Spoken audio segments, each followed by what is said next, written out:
Hello, dear students. This is Dr. Rekha. Today we are going to discuss a Haryanvi folk tale, Bellows for the Bullock, translated by Jabir S. Hudda, who is currently an English professor in MD University, Rohtak.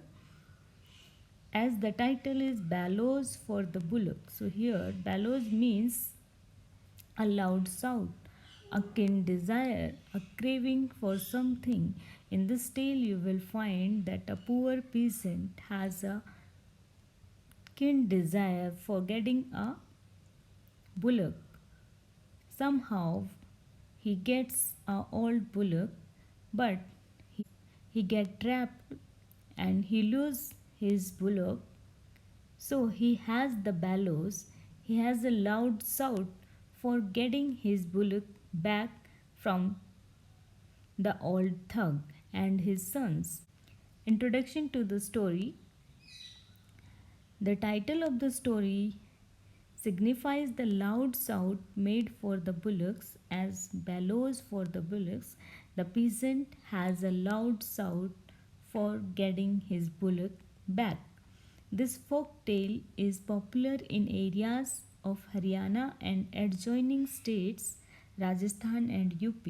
The original title of the tale Dhanda Dahika is a dictum which means back to the same situation, and this dictum is quite appropriate for this tale. The greatest, because this is a translated story, so the greatest casualty in translating this folk tale from one oral mode in a dialect to the written mode into a foreign language is the feel of the story. Somewhere we lose the feel of the original story in this translation. Although its structure is simple, while the popularity of the story lies in its identification with simple village people, there are three major characters in this tale. One is a peasant who is quite hardworking, poor, as well as wise. The second is Sardar of thugs, who is cunning, shrewd old man. Thug's four sons. The Sardar of thugs has four sons who are young and well built bachelors. The tale has two minor characters as well. One is Chodran, wife of a poor peasant and cattle herder, who is sturdy and robust man, and he has a bull's strength and calf's quickness. Now, the style and structure of the tale. The folk tale looks more slender in style, technique, theme, and content in comparison with other literary stories.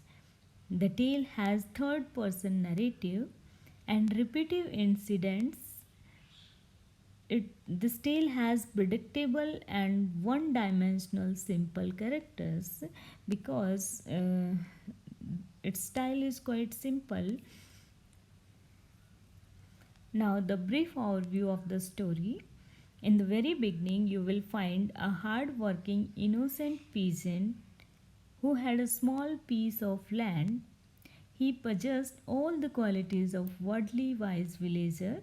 He planned to purchase an ox with his hard earned small savings of 50 rupees. He wants to buy a ox with 50 rupees. He did so to make a pair of auction with another poor farmer to do farming properly. He decided to make a visit to the annual cattle fair 6 course away and managed to buy an old bullock with his small savings. While coming back, the peasant came across a small dhani and approached the premises of a well to do farmer, but it turned out to be the house of a thug. That well to do farmer was actually a thug. The thug was very dishonest and cunning, who had four young sons full of guile, means they are also cunning and shrewd. They planned to con the peasant, means they planned to befool, they planned to cheat the peasant and advised him to sell the bullock. The peasant fell in a trap to their ill-gotten plan. He agreed to sell the bullock for a price of 120 rupees. He was agreed to sell his bullock for 120 rupees. The sons pretended the price is too inflated, means too high. And as part of their scheme, called the wise old man, the Sardar of Thug, who is actually their father, as Punch. The clever old thug in Haryanvi, Tau, showed resistance initially by saying, "No, folks, I don't want to get into any quibble. I'm an old man. I bide my time in prayers. That's all." In this way, the clever old thug pretended not to be interested in this bargain. Later on, insisted by the simple, honest, innocent peasant, the clever thug announced as a part of their scheme, "Dear Chaudhry, your dhanda is worth 2.5 rupees." Means his bullock is only of 2.5 rupees while he bought it in 50 rupees. Now the peasant is cheated and he felt crestfallen and he wants to take the revenge in a series of events, first in guise of a woman, then as a hakim, and finally with the prank of a cattle herder. The peasant was in Thug's house. Closing the door, he said, "So, oldie, is my dhanda for 2.5?" In this way, the scapegoat peasant, the cheated peasant, took his revenge. The peasant ordered, "Draw lines on the earth with your nose." Since that day, the old thug and his sons gave up thuggy. Now, the central theme of the tale deals with the fate of a poor, hardworking, and honest peasant who is trapped by cunning thug and his four sons. He displays an extraordinary quality of wisdom to outwit a thug. The action of the story revolves around the series of events that take place in teaching lesson to the thug. Now, the main question in this story is of wit and humor.